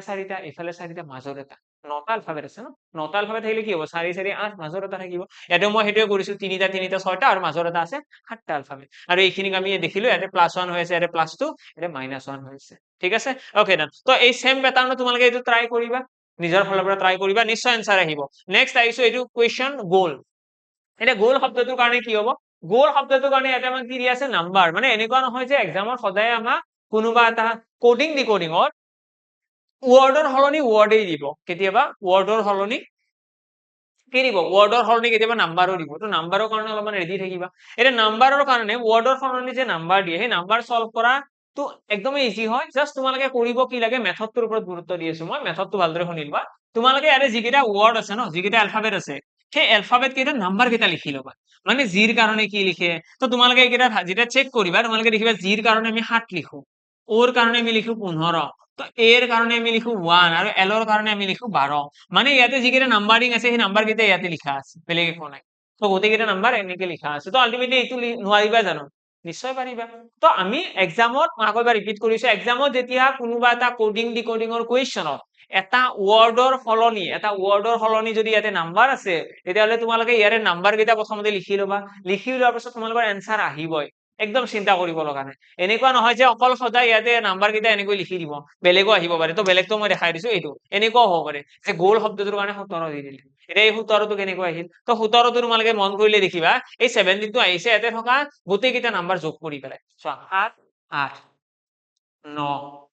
9 5 14 15 16 17 মানে ইয়াতে যিকেইটা অংক আছে এই অংক গোটেইকেইটা যোগ কৰিছো ঠিক আছে 7 8 5 5 13 14 15 16 17 মানে ইয়াতে যিকেইটা ডিজিট আছে অংক সেই অংক গোটেইকেইটা যোগ কৰি দিয়া তেতিয়া তোমালোকে দেখিবা 17 এক্সামত কেতিয়াবা এনেকুৱা অংক কেইটাও যোগ কৰি পেলাই ক'ব কাৰণ এতিয়া তোমালোকে কুৱেশ্যনটোৰ অংক কেইটা যোগ কৰিবা বুজি পালা তো এক্সামত বেলেগ বেলেগ চিটুৱেশ্যন দিব এক্সামত কুৱেশ্যন বিলাক চেঞ্জ হৈয়ে থাকিব সেইটো চিয়ৰ চেঞ্জ হৈয়ে থাকিব কিন্তু কথাটো হ'ল কি আমি সলভ কেনেকে কৰিম সলভ কৰাৰ টেকনিকটো হৈছে যে যিকেইটা এলফাবেট আছে তাৰ নাম্বাৰিং কেইটা লিখি ল'বা তাৰপিছত সেইটোকে ঘূৰাই পকাই চাই থাকিবা এনসাৰ আহিবই যিহেতুকে আমাক ৱৰ্ড এটাৰ সলনি নাম্বাৰ দিছে তো নাম্বাৰৰ থ্ৰুৰে কিবা এটা এনসাৰ আহিব হয়তো ডাইৰেক্টলি এনেকৈ দিব পাৰে নহলে এই গোটেইকেইটা অংক যোগ কৰিব পাৰে নহলে এই গোটেইকেইটা অংক যোগ কৰি পেলাই আৰু কিবা এটা যোগ কৰিব পাৰে ঠিক আছে বা এনেকুৱা হ'ব পাৰে ইয়াতে যিকেইটা নাম্বাৰিং আছে ইয়াতে চোৱা ইয়াতে মই যদি আৰু এবাৰ লিখি দিওঁ ইয়াতে আমাৰ জিৰ কাৰণে আছিলে 12 আছিলে নেকি এলৰ কাৰণে 12 আছিলে চাগে এৰ কাৰণে আছিলে 1 ওৰ কাৰণে আছিলে কিমান 15 আৰু এইটোৰ কাৰণে কিমান আছিলে 9 আছিলে নেকি EFG 7 আছিলে ঠিক আছে 7 তো ইয়াতে যদি তোমালোকে চোৱা ইয়াতে মই যিকেইটা নাম্বাৰ লিখিছো গোটেইকেইটা যোগ কৰি দি আছো নাম্বাৰ 7 যোগ 15 যোগ 1 যোগ 12 যোগ কৰিলে দেখিবা 39 আহিছে আহিছে না 39 চোৱাচোন 15 15 হাতে 22 22 একে 23 24 25 25 এ 35 35 তো আমাৰ ইয়াতে যোগ কৰি পেলাই আমি দেখিলো কিমান ইয়াতে যেতিয়া গোটেইকেইটা যোগ কৰিলো তোমালোকে দেখিলা ইয়াতে 35 আহিছে যোগ কৰি পেলাই দেখিলো 35 আহিছে কিন্তু ইয়াতে আছে 39 তো এনেকৈ ধৰি লোৱা 35 আহিছিলে যোগ কৰাৰ পাছত তো এডিশনাল এটা 4 যোগ কৰিছে ইয়াতে এটা 4 যোগ কৰিছে কিয় 4 যোগ কৰিছে তাৰ ৰিজনটো তোমালোকে অনুমানত ধৰি লোৱা যে 4টা আলফাবেট আছে 4 যোগ কৰিছে দ্যাটস ইট 4টা আলফাবেট আছে 4 এটা যোগ কৰিছে ওকে তো 4টা আলফাবেটৰ কাৰণে 4 যোগ কৰিছে 39 হৈ গৈছে তো ইয়াতে আমি কি কৰিম ইয়াতে গোটেইকেইটা আমি নাম্বাৰ ওলাই লম সেইকেইটা যোগ কৰি দিম 4টা আলফাবেট আছে 4 যোগ কৰি দিম 5টা আলফাবেট থাকিলে 5 যোগ কৰিলো হেতেন ঠিক আছে সেইটো অলপমান অপচনৰ ওপৰত ডিপেন্ড কৰিব কাৰণ কেতিয়াবা তোমালোকে ভাবিবা ইয়াতে সাপোজ গোল আছে ন গোলৰ কাৰণে তোমালোকে 39 আছে ইয়াতে সাপোজ কোল নাথকি পেলাই কোলস বুলি মই দি দিলো ইয়াতে মই আৰু এটা এস লগাই দিম বা এল কোল লগাই দিলো এল এটা লগাই দিলো ঠিক আছে এল এটা লগাই দিলো তো এতিয়া তোমালোকে এইটো ওয়ার্ড যদি চাই ইয়াতে 5টা আলফাবেট আছে ইয়াতে গোটেইখিনি যোগ কৰি পেলাই কিবা এটা এনসাৰ আহিল তোমালোকে যদি এনসাৰৰ লগত 4 যোগ কৰি দিয়া ইয়াতে যেনেকৈ 4 যোগ হৈ আছে 35 ৰ লগত 4 এটা যোগ 39 হৈছে তোমালোকে সাপোজ ভাবিলা যে ইয়াতে আমি এটা যেটো যোগফল ওলাব এই গোটেইকেইটাৰ এলফাবেটৰ নাম্বাৰৰ গোটেইকেইটা এলফাবেটৰ নাম্বাৰৰ যেটো যোগফল ওলাব তাৰ লগত আমি এটা 4 যোগ কৰিম মই এটা কৰিয়ে দিছো ইয়াতে যদি এলৰ কাৰণে যদি আমি 12 লিখি দিও এইটো এলৰ কাৰণে 12 লিখি দিলো সিৰ কাৰণে 3 লিখি দিলো ওৰ কাৰণে 15 লিখি দিলো এৰ কাৰণে 1 লিখি দিলো কিমান হ'ব 12 দ্বিগুণ 24 24 এ 6 30 আহি গল 40 আহি গল 43 তো 43 ইয়াতে আমাৰ আহি গল 43 মই কি কৰিলো ইয়াতে গোটেইকেইটা নাম্বাৰ যোগ কৰিলো আমাৰ ইয়াতে आंसर আহি গল 43 এটা আমি ইয়াতে যেনেকৈ 4 এটা এডিশনালি যোগ হৈ আছিল 4 এটা এডিশনালি যোগ হৈ আছিল তো ইয়াতে আমি এটা 4 এটা যোগ কৰি দিম আৰু দিয়াৰ পাছত আমি দেখিলো आंसर আহি গল কিমান 47 কিন্তু অপচনত তোমালোকে 47 নেদেখিবও পাৰা কেতিয়াবা এনেকুৱা হয় মানে অপচনত তোমালোকে 47 নেদেখিবও পাৰা ইয়াতে কি হৈছিল ইয়াতেও আমি যোগ কৰি পাইছিলো 35 ৰ লগত 4 যোগ হৈছে হৈ গলে 39 আছে ঠিকই আছে তো সেই সেম প্যাটাৰ্ন আমিও কি কৰিছো ইয়াতে 43 আহি আছে তাৰ লগত 4 এটা যোগ কৰিছো 47 আমি অপচনত আছে নে চেক কৰিলো আৰু দেখিলো যে অপচনত 47 নাই তেতিয়া তোমালোকে এইটো বস্তু মাইন্ডত আনিবা যে ইয়াতে 5টা আলফাবেট আছে ন তো 5টাৰ কাৰণে 5 যোগ হৈছে আৰু কেতিয়াবা তোমালোকে কি দেখিবা ইয়াতে সাপোজ 5 যোগ কৰিলো তো 5 যোগ কৰি পেলাই আমাৰ ইয়াতে 48 আহিছে কিন্তু অপচনত 48 নাই 47 আছে এতিয়া গম পাবা যে ইয়াতে 4 আছিল ন তো ইয়াতে 4 যোগ কৰিছে বেলেগ যোগ কৰা নাই তো হেবিলাক কমাই অপচনৰ লগতো হয় বাকি মই তোমালোকক এটাই আইডিয়া দিলো যে ইয়াৰে পৰা যে কোডিং ৰিকৰ্ডিংত যদি তোমালোকৰ এনেকুৱা ওয়াৰ্ডৰ সলনি নাম্বাৰিং থাকে খুব ইজি হয় জাস্ট তোমালোকে নাম্বাৰিং কেইটা লিখি লবা তাৰ পিছত তোমালোকৰ आंसर আহিবই অকমান ঘুৰাই পকাই চাব লাগিব প্ৰতিটো বস্তুৱে যে কেনেকৈ যোগ কৰিলে মিলিছে নেকি যোগ কৰি পেলাই কিবা বিয়োগ কৰিব লাগিব নেকি তো এই বস্তুখিনি চালে হৈ গল ওকে নেক্সট আহিছো নেক্সট কোৱেশ্চনৰ ফালে এইটো গ্ৰেড শব্দটোৰ কাৰণে কিবা এটা দিয়া আছে তো গ্ৰেড শব্দটোৰ কাৰণে ইয়াতে যি দিয়া আছে এইটো তোমালোকে যদি ডাইৰেক্টলি চোৱা ন তোমালোকে যদি গোটেইকেইটা প্যাটাৰ্নত চেক কৰা তোমালোকৰ হয়তো आंसर আহোতে অকমান টাইম লাগিব এটা কাম কৰিলো এইটো তোমালোকৰ হোমৱৰ্ক ৰাখিলো এইটো তোমালোকৰ হোমৱৰ্ক থাকিল সকলোৱে ট্ৰাই কৰিবা তোমালোকে এইটোৰ কোৱেশ্চনৰ आंसर দিব লাগিব কোৱেশ্চন নম্বৰ 1 এইটোৰ आंसर মই সকলোৰে পৰা বিচাৰিছো একদম চ্যালেঞ্জ মোডত ঠিক আছে চ্যালেঞ্জ মোডত যি সকলে কাৰেক্ট आंसर দিব হেতৰ নামকেইটা নেক্সট ক্লাছত মই মেনশন কৰিম ঠিক আছে যাৰ যাৰ কাৰেক্ট आंसर আহিব হেতৰ সকলোৰে নাম মই মেনশন কৰিম কাৰণ এইটো একচুয়ালি বহুত ট্ৰিকি কোৱেশ্চন হয় যদি কোনোবাই পাৰিছা ন তেলে বহুত ডাঙৰ কথা মানে বহুত ডাঙৰ কথা এইটো সলভ কৰাটো তো ট্ৰাই কৰিবা সকলোৱে কারেক্ট आंसरটো কমেন্ট বক্সত জনাবা মই নিশ্চয় নেক্সট ক্লাছত নামটো মেনশন কৰি দিম ওকে এটা আজিৰ আমাৰ যদি কও আজিৰ আমাৰ টাৰ্গেট কি আছিল আমাৰ নেক্সট প্ৰফিট এন্ড লস আমাৰ নেক্সট চেপ্টাৰ আহিব আমাৰ প্ৰফিট এন্ড লস তো প্ৰফিট এন্ড লস চেপ্টাৰটোত আমাৰ আজিৰ টাৰ্গেট আছিল আৰু লগতে টাইম স্পিড ডিসটেন্স দুইটা চেপ্টাৰে আছে এই দুইটা চেপ্টাৰত আমি আজি কিমান দূৰ বাৰু স্টাৰ্ট কৰি দিছো প্ৰফিট এন্ড লসে আৰম্ভ কৰিছো প্ৰফিট এন্ড লস চেপ্টাৰটো বাহিৰৰ পৰা দেখিবলৈ তো বহুত সহজ বা টাইম স্পিড ডিসটেন্সে হওক দুইটা চেপ্টাৰে বাহিৰৰ পৰা বহুত সহজ আৰু এই চেপ্টাৰ দুটাৰ যদি আমি ডিটেইলছত যাব লাগে ডিটেইলছত যদি যাব লগা হয় ডিটেইলছত গলে এই প্রফিট এন্ড লস চেপ্টাৰটোৰ ইমান কেইটা টপিক আছে sub topic profit and loss চেপ্টাৰটোৰ সাব টপিক বুলি গলে এইকেইটা হৈছে আমাৰ সাব টপিক ঠিক আছে এইকেইটা আমাৰ প্ৰফিট এন্ড লসৰ ভিতৰত সোমাই থকা চেপ্টাৰ আৰু এই গোটেইকেইটা চেপ্টাৰৰে কোৱেশ্চন আমাৰ এক্সামত আহে গোটেইকেইটা চেপ্টাৰৰে কোৱেশ্চন আমি সলভ কৰিব জানিব লাগিব আমি আজি কিমানখিনি পসিবল হয় কৰি লও তাৰ পিছত আমি নেক্সট ক্লাছৰ বাকিখিনি কন্টিনিউ কৰিম প্ৰথমতে আছে basic profit loss and discount তো এই তিনিটা শব্দৰ মিনিং কিবা এই তিনিটা শব্দৰ লগত জড়িত এক্সামত কোৱেশ্চন কি আহে তো আমাৰ এক্সামত মই ডাইৰেক্ট কৈ যাম দে গোটেইখিনি কথা অলপমান ডাইৰেক্টিভ ওয়েৰে আমি আলোচনা কৰিম তো প্ৰথমতে আছে আমাৰ basic profit loss and discount আমাক যদি কোনোবাই কয় এজন মানুহে এটা টিভি এটা কিনিছে 1000 টকাত 1000 টকাত টিভি এটা কিনিছে সদায় কিনা বস্তুক আমি সিপি বুলি কওঁ সিপি মানে হৈছে কষ্ট প্ৰাইস সিপি মানে কি কষ্ট প্ৰাইস তো 1000 টকাত বস্তু এটা কিনিছে আৰু বস্তুটো বিক্ৰী কৰিছে মানুহজনে 1200 টকাত এটা তোমালোকে মোক ক'ব লাগে বস্তুটোত কিমান টকা লাভ হয় তো তোমালোকে ডাইৰেক্টলি आंसर দিবা যে বস্তুটোত লাভ হৈছে প্ৰফিট এটা এইখিনি মই আৰু বুজাব লগা নাই এক্সামৰ আগত আৰু আমি এইখিনি কি বুজিব লগা আছে 1000 টকা টিভি এটা কিনিছে 1200 টকাত বিক্ৰী কৰিছে 200 টকা এটা কি হৈছে লাভ হৈছে কিন্তু বুজিব লগা এইটো যে প্ৰফিট পাৰ্সেন্টেজ কিমান প্ৰফিট পাৰ্চেন্টেজ কিমান শতাংশ লাভ হয়। তো এই ক্ষেত্ৰত তোমালোকে চাব লাগিব যে লাভ কিহৰ ওপৰত হয়। সদায় মনত ৰাখিবা প্ৰফিট আৰু লছ সদায় মেটাৰ কৰিব কাৰ ওপৰত, চিপিৰ ওপৰত, কিনা দামৰ ওপৰতহে লাভ বা লোকচান হয়। বাকি ডিসকাউন্ট কাৰ ওপৰত নিৰ্ভৰ কৰিব, ডিসকাউন্ট নিৰ্ভৰ কৰিব এমআৰপিৰ ওপৰত, লিখা দামৰ ওপৰত। যদি এটা বস্তু এটা, এইটো জাষ্ট কমন সেন্স, যদি এটা বস্তু এটা সাপোজ কিনি আনিছা তোমালোকে 1000 টকাত, 1000 টকাত কিনি আনিছা আৰু সেই বস্তুটোত লিখা আছে 1 লাখ টকা। 1000 টকাত কিনি আনিছা, আনি পেলাই তোমালোকে দামটো বঢ়াই দিছা। কিমান টকা বঢ়াইছা? 1 লাখ টকা কৰি দিছা। তো এই বস্তুটো তোমালোকে বহুত ডিসকাউন্ট দিব পাৰিবা নে নাই? নিশ্চয় পাৰিবা। বহুত ডিসকাউন্ট দিব পাৰিবা, কাৰণ 1 লাখ টকা ইমান দাম বঢ়াই থৈ দিছা। তো তোমালোকে যদি এই বস্তুটো 1000 টকাৰ বস্তুটো দাম লিখি থৈ দিছা 1 লাখ, তাতে যদি তোমালোকে 50,000ও ডিসকাউন্ট দিয়া বা 80,000, 90,000 টকাও যদি তোমালোকে ডিসকাউন্ট দিয়া, তথাপিতো তোমালোকৰ লাভ হ'ব। তো বহুত ডিসকাউন্ট দিব পাৰিবা। কিন্তু যদি এখন বাইক এখন 40,000 টকাৰে কিনি অনা হয়, এখন বাইক এখন 40,000 টকাৰে কিনি অনা হৈছে আৰু বাইকখনৰ লিখা দাম আছে 50,000, 50,000 তোমালোকে লিখি থৈ দিছা যে এই বাইকখনৰ 50,000 টকা দিলে বেচা যাব। তো যদি কোনোবাই ডিসকাউন্ট খোজে, তোমালোকে সেই বাইকখনত 90,000 টকা ডিসকাউন্ট দিব পাৰিবা জানো? একদম নোৱাৰা। তোমালোকে ডিসকাউন্ট সেইটো বস্তুৰে বেছিকৈ দিব পাৰিবা যাৰ লিখা দামটো বহুত বেছি আছে। মানে আলটিমেটলি ডিসকাউন্টটো কাৰ লগত নিৰ্ভৰ কৰিব? লিখা দামৰ ওপৰত। যদি লিখা দাম বহুত বেছি কৰি থৈ দিছো, তেতিয়াহ'লে ডিসকাউন্ট দিব পাৰিম। যদি লিখা দামটো একদম কমকৈ লিখা আছে, কি ডিসকাউন্ট দিম? এতিয়া যদি ডিসকাউন্ট সাপোজ 1 টকীয়া চকলেট এটা আছে, সেইটো যদি তোমালোকে দাম কমাব কোৱা, তেতিয়াহ'লে ফ্ৰীতে দিব লাগিব।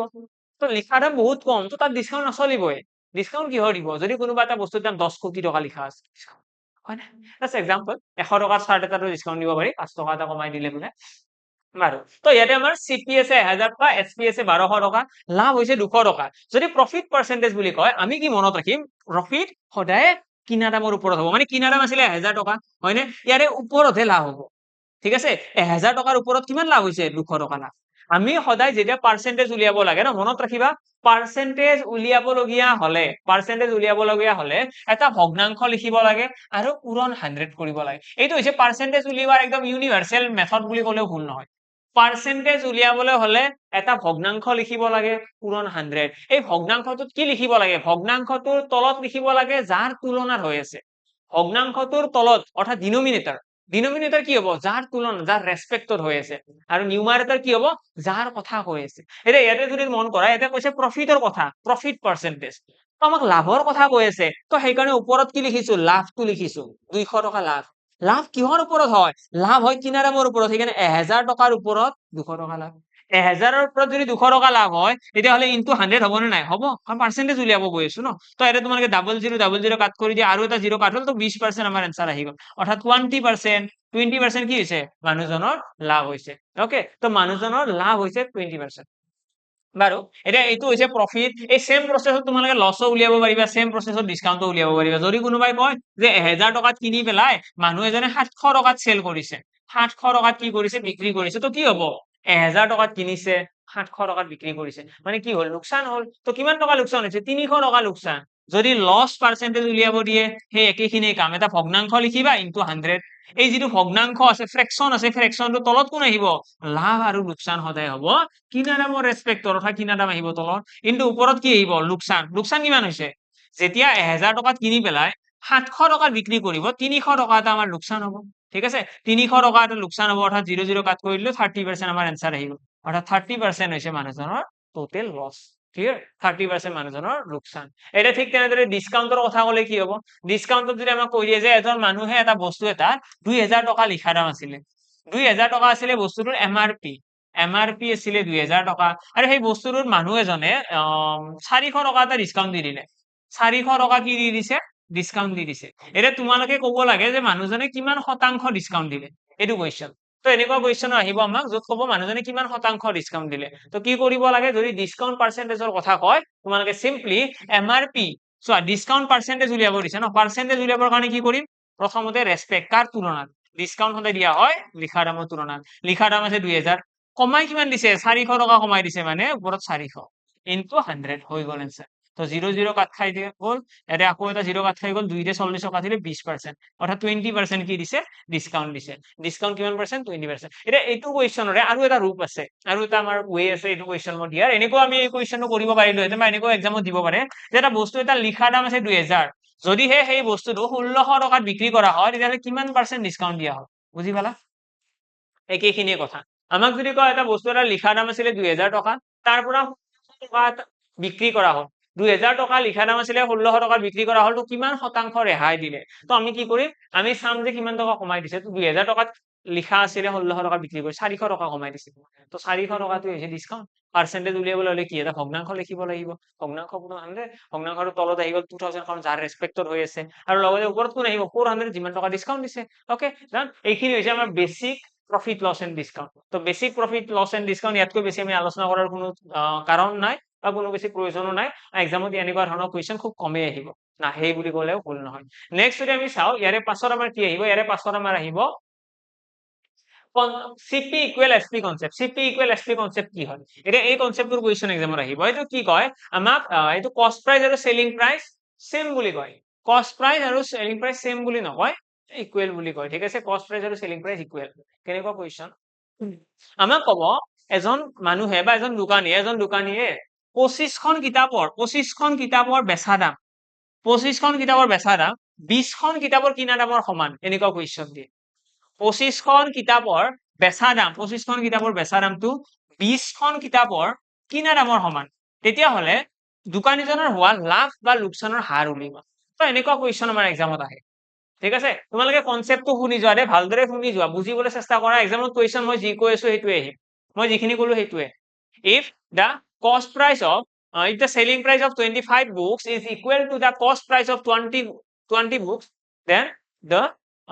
find the profit and loss percentage. Question যদি এক্সামত আহে য'ত আমাক কৈ দিছে যে 25খন কিতাপৰ বেচা দামটো 20খন কিতাপৰ কিনা দামৰ সমান, খুব চিম্পল হয়। আমি কৰিব কি লাগে, আমি চোৱা 25খন কিতাপৰ বেচা দাম বুলি কৈছে, তো 25 SP, ঠিক আছে, 25 SP পুৰণো দিব পৰা মাজত তোমালোকে 25 SP, আৰু 20খন কিতাপৰ CP বুলি কৈছে 20 CP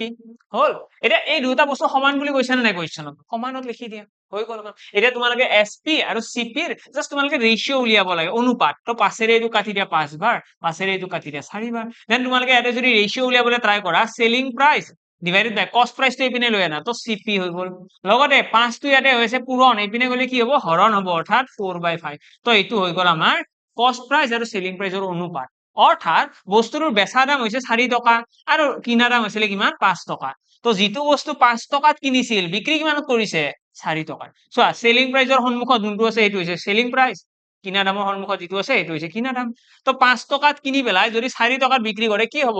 অবভিয়াছলি লোকচান হ'ব। তো আমি কি কওঁ, লছ হৈছে, লছ পাৰ্চেন্টেজ উলিয়াব দিছে আমাক কুৱেশ্যনত, পাৰ্চেন্টেজ উলিয়াব দিব যে প্ৰফিট আৰু লছৰ পাৰ্চেন্টেজ উলিয়াবা। তো আমি কি ক'ম যে লছ হৈছে, লছ কিমান টকা হৈছে, 5 টকাত কিনিছিল, 1 টকা এটা লোকচান হৈছে, ইনটু 100, অৰ্থাৎ 20%, 20% আমাৰ ইয়াতে এনসাৰ আহি গ'ল। আশা কৰো বুজি পালা। Yes, done. তো আমি কি কৰিব লাগে, প্ৰথম কথাটো আমাক যেতিয়া এনেকুৱা কুৱেশ্যন দিব য'ত কষ্ট প্ৰাইচ আৰু চেলিং প্ৰাইচ সমান বুলি কয়, এইটো কনচেপ্টটো এনেকুৱা য'ত আমাক কয় কষ্ট প্ৰাইচ অফ ইমান books is equal to the selling price of ইমান বুকস, যে ইমানটা বস্তুৰ কিনা দামটো ইমানটা বস্তুৰ বেচা দামৰ সমান। সো আমি এই কুৱেশ্যনটো বনাব লাগে, আমি এই ৰেচিঅ'টো উলিয়াব লাগে, তাৰ আমি চাব লাগে যে কিনা দাম কিমান, বেচা দাম কিমান, সেই হিচাপত আমি লছ বা প্ৰফিট কৈ দিম। আমি ইয়াতে দেখা পাই আছো কিনিছিল 5 টকা, বিক্ৰী কৰিছিল 4 টকা, মানে অবভিয়াছলি লোকচান। যদি 500তকৈ বেছি দামৰ বিক্ৰী কৰিলেহেঁতেন লাভ হ'লহেঁতেন। ওকে ডান, এইটো হৈছে আমাৰ cost price equal selling price concept. Next কুৱেশ্যনৰ ফালে আহিছো। নেক্সট আমাৰ কি আছে, প্ৰফিট ইকুৱেল লছ কনচেপ্ট। এইটো কেনেকুৱা, এতিয়া এইটো কুৱেশ্যন আমাৰ লেংগুৱেজটো অলপ বেলেগ। ইয়াতে আমাক কি ক'ব, ইয়াতে ক'ব the profit after selling A book at ₹1200, 1200 টকাত এখন কিতাপ বিক্ৰী কৰিলে হোৱা লাভ 800 টকাত বিক্ৰী কৰিলে হোৱা লোকচানৰ সমান। চাবা দেই, তোমালোকে লিখিও ল'ব পাৰা, কুৱেশ্যনটো লিখি ল'ব পাৰা, তোমালোকে ভিডিঅ'টো আকৌ এবাৰ ইভেন্ট কৰি পেলাই লিখি ল'বা, মই ধুনীয়াকৈ কৈ দিছো। 1200 টকাত বিক্ৰী কৰিলে হোৱা লাভ 800 টকাত বিক্ৰী কৰিলে হোৱা লোকচানৰ সমান। ঠিক আছে, the profit after selling a book at 1200 is equal to the loss after selling the book at 800 is same, then find the cost price,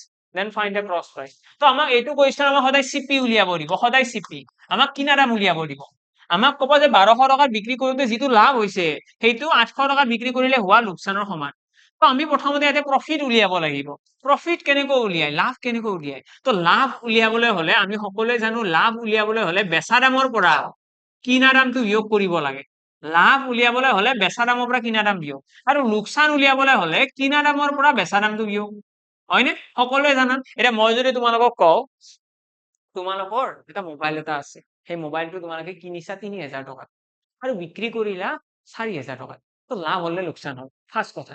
প্ৰথম কথা এইটো মোৰ লাভ হল নে লোকচান হল ৩,০০০ টকাত কিনিছিলা ৪,০০০ টকাত বিক্ৰী কৰিছা মানে লাভ হৈছে কিমান লাভ হৈছে ১,০০০ টকা লাভ হৈছে কেনেকৈ গম পালা ১,০০০ টকা লাভ হোৱা বুলি তোমালোকে ৪,০০০ৰ পৰা ৩,০০০ টকাটো বিয়োগ কৰি দিছা তো ৪,০০০ৰ পৰা ৩,০০০ বিয়োগ কৰিলে ১,০০০ ওলাব আৰু সেইটোৱে আমাৰ কি লাভ আৰু যদি আমি চাওঁ এইটো যদি আমি মেথছৰ ৱেট চাওঁ ৪,০০০ টকা কি ৪,০০০ টকা হৈছে বেচা দাম ৪,০০০ টকা যদি বেচা দাম হয় আৰু ৩,০০০ টকা কি কিনা দাম তো বেচা দামৰ পৰা কিনা দামটো বিয়োগ সেইখিনি কথাই মই ইয়াতে লিখিছো যে বেচা দামৰ পৰা কিনা দাম বিয়োগ কৰিলে আমি কি পাওঁ লাভ পাওঁ ওকে তো ইয়াতে আমাক যিহেতুকে এইখিনি আমি গম পালোৱে প্ৰফিট কি হয় লছ কি হয় আমি ডাইৰেক্টলি ইয়াতে কি লিখিব পাৰিম যে ১২০০ টকাটো হৈছে বেচা দাম ইয়াৰে পৰা চিপি টো বিয়োগ কৰি দিয়া এইটো কি হয় এইটো হৈ গ'ল প্ৰফিট ৮০০ টকা কি ৮০০ টকা হৈছে বেচা দাম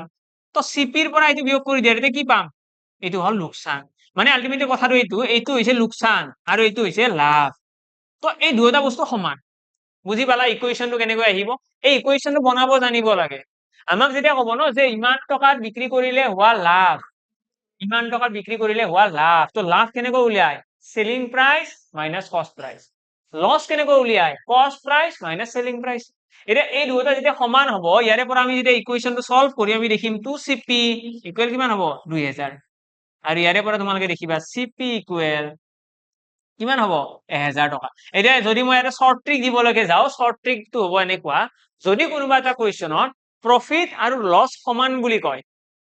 আৰু আমাক যদি দুয়োটা বেচা দাম দিয়া থাকে যদি এটা কুৱেশ্যনত বেচা দাম কেইটা দিয়া থাকে লগতে প্ৰফিট আৰু লছ সমান বুলি কয় আমি সেই বেচা দাম দুটাক যোগ কৰিব লাগে দুইৰে হৰণ কৰিব লাগে লগে লগে আমাৰ চিপিটো ওলাই আহে এতিয়া এইটো হ'ল মানে চকামকা যাদু টাইপৰ কথা এইবিলাক যাদুৰ ওপৰত বেছি সময় লাভ নাই যাদু মন্ত্ৰ কৰিলে এক্সাম বেছি ভাল নহয় তাতকে বেটাৰ কনচেপ্টটো ষ্ট্ৰং কৰি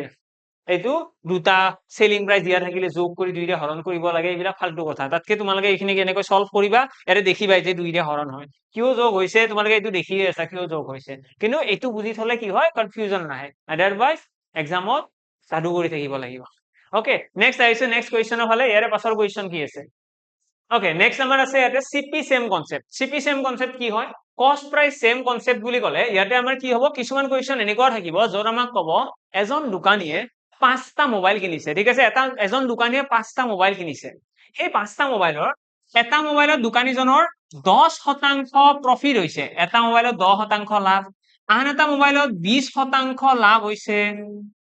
আন এটা মোবাইলত মানুহজনৰ 7% লোকচান হৈছে ঠিক আছে আন এটা মোবাইলত মানুহজনৰ 14% প্ৰফিট হৈছে আৰু লাষ্টৰ এটা মোবাইলত কি হৈছে মানুহজনৰ 9% লোকচান হৈছে এনেকৈ দি দিলে আমাক ক'লে যে এজন দোকানীয়ে 5টা মোবাইল ফোন কিনি আনিছে প্ৰথম মোবাইলটোত দোকানীজনৰ 10% লাভ হৈছে দ্বিতীয় যিটো মোবাইল আছে সেইটোত মানুহজনৰ 20% লাভ হৈছে থাৰ্ড যিটো ফোন আছে তাতে 7% লাভ হৈছে লোকচান হৈছে ঠিক আছে এইটো এৰ' মাৰ্কটোৰে বুজি পাবা দেই এৰ' মাৰ্ক তলৰ পিনে আছে মানে লোকচান বাকি নেক্সট ফোনটোত 14% লাভ আৰু শেষৰ মোবাইলটোত কি হৈছে 9% লোকচান হৈছে এতিয়া আমাৰ কুৱেশ্যনটো কৰিছে যে দোকানীজনৰ অভাৰঅল প্ৰফিট হল নে লোকচান হল ঠিক আছে দোকানীজনৰ অভাৰঅল লাভ নে লোকচান হৈছে উলিওৱা তো আমি যদি দোকানীজনৰ ইয়াতে অভাৰঅল লাভ আৰু লোকচানৰ কথা চাওঁ আমি কি কৰিব লাগিব যদি কষ্ট প্ৰাইচ সেম থাকে চাবা দেই কুৱেশ্যনটো ভালদৰে পঢ়িবা সদায় চিপি সেম আমাক যদি কয় এজন দোকানীয়ে 5টা ফোন একেখিনি দামতে কিনি আনিছিল আমাক কুৱেশ্যনত এক্সামত দুটা ল্যাঙ্গুৱেজ দিয়ে এটা হ'ল ডাইৰেক্টলি ক'ব এজন দোকানীয়ে 5টা মোবাইল একে দামত কিনি আনিছিল সেকেন্ড এজন মোবাইল দোকানীয়ে 5,000 টকা প্ৰতিটো মোবাইলৰ দৰত 5টা ফোন কিনি আনে এই দুটা লাইনৰ মিনিং বেলেগ বেলেগ ন a shopkeeper purchased 5 mobile phones at the same price এনেকে ক'ব আৰু সেকেন্ডলি আমাক এনেকৈ ক'ব পাৰে a person purchased 5 mobile phones 5,000 rupees each এই দুটা লাইন ক'ব পাৰে তো প্ৰতিটো মোবাইলৰ দাম 5,000 বুলিও ক'ব পাৰে আৰু এনেকৈ ক'ব পাৰে সেম দাম তো আমাক যদি প্ৰতিটো মোবাইলৰ দাম 5,000 বুলিও কয় তাৰে মিনিংটো এইটোৱে হয় আৰু যদি সেম দাম বুলি কয় মিনিং এইটোৱে হয় মানে ইচ এণ্ড এভৰি আইটেম যিকেইটা আছে গোটেইকেইটাৰ প্ৰাইচ কিমান সেম তো চিপি সেম হলে যিটো আমাক প্ৰফিট এণ্ড লছ ইয়াতে দিয়া থাকিব সেই গোটেইখিনি তোমালোকে মনত ৰাখিব লাগে লাভ বুলি ক'লে পজিটিভ লোকচান বুলি ক'লে নিগেটিভ অৰ্থাৎ 10% লাভ বুলি কৈছে ন মানে প্লাস 20% লাভ তো প্লাস 7% লোকসান মানে মাইনাস, 14% লাভ মানে 14% লাভ হলে কি হব, ইয়াতে আহিব প্লাস 14, 9% লোকসান মানে -9। বুজি পালা? আমি কি কৰিব লাগে, আকৌ এবাৰ ৰিপিট কৰিছো। আমাক যেতিয়া কব যে কিনা দাম সমান, এতিয়া কিনা দাম সমানটো তোমালোকে যদি কুৱেশ্যনটো পঢ়ি ডিকোড কৰিব নাজানা, মই লাজ পাম তেতিয়াহ'লে। মই নহয়, তোমালোকেও লাজ পাব লাগে। আমি যদি ইমানখিনি বয়সত আমি কুৱেশ্যন পঢ়ি পেলাই বুজি নাপাও, মানে কুৱেশ্যন পঢ়ি পেলাই আমাক কি কৈছে, আমাক কিনা দামটো সেম বুলিয়ে কব ন, ঘূৰাই পকাই কলেও কিনা দাম সেম বুলিয়ে কব, বেলেগ নকয়, কিনা দাম সেম মুঠতে। তো কিনা দাম সেম কোৱাৰ পাছত আমাক যদি কয় কোনোবা এটাত লাভ হৈছে, কোনোবা এটাত লাভ হৈছে, কোনোবা এটাত লোকচান হৈছে, কোনোবা এটাত লোকচান হৈছে, তো আমি গোটেইখিনিতে কি কৰিম, লাভ বুলি কলে প্লাস, লোকচান বুলি কলে মাইনাস, আৰু গোটেইখিনি আমি এতিয়া কি কৰিম, যোগ কৰিম। আৰু এই গোটেইখিনি যোগ কৰি যিমানটা বস্তু আছে সেইটোৰে হৰণ, 1 2 3 4 5, তো 5ৰে হৰণ। ঠিক আছে, এতিয়া এইখিনি যোগ বিয়োগ কৰাচোন, কিমান দেখা পাবা, 20 30 40 44, 44ৰ পৰা 10 গলে 34, 34ৰ পৰা 6 গলে কিমান থাকিব, 28, তো 28 ডিভাইডেড বাই 5 আছে, তো 5ৰে এইখিনি কাটিলে কিমান হ'ব, 5 5 গুণ 25, 5 6 গুণ 30, 5.6%। মানে ওভাৰঅল দোকানীজনৰ কি হৈছে, 5.6% লাভ হৈছে। আমাৰ কুৱেশ্যন হ'ব যে লাষ্টত শেষত দোকানীজনৰ কিমান শতাংশ লাভ হ'ল, তো আমি কম ওভাৰঅল 5.6% লাভ হৈছে। কেনেকৈ সলভ কৰে, আকৌ এবাৰ ৰিপিট কৰি আছো, গোটেইকেইটাৰ আমাক প্ৰফিট লছ এইবিলাক দিয়া থাকিব। প্ৰফিট বুলি কলে প্লাস লিখিবা, লছ বুলি কলে মাইনাস লিখিবা। 7% লছ মাইনাস, 9% লোকসান মাইনাস লিখিছো। নেক্সট গোটেইখিনি ক্যালকুলেট কৰিবা, যিমানটা আইটেম থাকে, 5টা মোবাইল আছিল ন, 5ৰে হৰণ, 10টা মোবাইল থাকিলে 10ৰে হৰণ, দ্যাটস ইট। ওকে ডান, এইখিনিলৈকে হ'ল। এতিয়া এটা কাম কৰো বাৰু, নেক্সট আছে এসপি সেম কনসেপ্ট। এটা ইয়াৰে পাছৰ আমাৰ যিমানখিনি কনসেপ্ট আছে আজি আৰু কন্টিনিউ নকৰো, ক্লাসটো অলৰেডি বহুত বেছি দীঘলীয়া হৈছে, আমি নেক্সট ক্লাসত কন্টিনিউ কৰিম। আমি লাগিলে আমি 8 দিনৰ যদিও ষ্টাডি প্ল্যান লৈছো, আমি লাগিলে এদিন বঢ়াইও দিম, একো প্ৰবলেম নাই, এটা ভিডিও আমি বেছিকৈ পঢ়িম, একো প্ৰবলেম নাই, জাস্ট কনসেপ্টখিনি ষ্ট্ৰং থাকিলে আমাৰ কাৰণে ইজি হ'ব ন। আমি ইয়াতে আজি কি কি কৰিলো, আমি সিপি ইকুৱেল এসপি কনসেপ্ট পঢ়িলো, প্ৰফিট ইকুৱেল লছ কনসেপ্ট পঢ়িলো, সিপি সেম কনসেপ্ট পঢ়িলো। এতিয়া আমাৰ বাকি আছে মাত্ৰ 4টা কনসেপ্ট, এই 4টা কনসেপ্টটো বহুত দীঘলীয়া নহয়, খুব কম সময়ত হৈ যাব। তো আজিৰ কাৰণে ক্লাসটো আৰু বেছি দীঘলীয়া নকৰো, নেক্সট ক্লাসত আমি এই 4টা কনসেপ্ট আৰু লগতে টাইম স্পিড এণ্ড ডিসটেন্স আলোচনা কৰিম, আৰু লগতে ৰিজনিঙৰ আমি দুটামান চেপ্টাৰ আলোচনা কৰিম, সো দ্যাট আমাৰ এটা ক্লাসতে ভালোখিনি আগুৱাই যাম। ওকে, লাগিলে অকমান দীঘলীয়া ক্লাস লৈ দিম সোমবাৰে। ওকে, তো আজি এৰিছো ইয়াতে, thank you and bye by.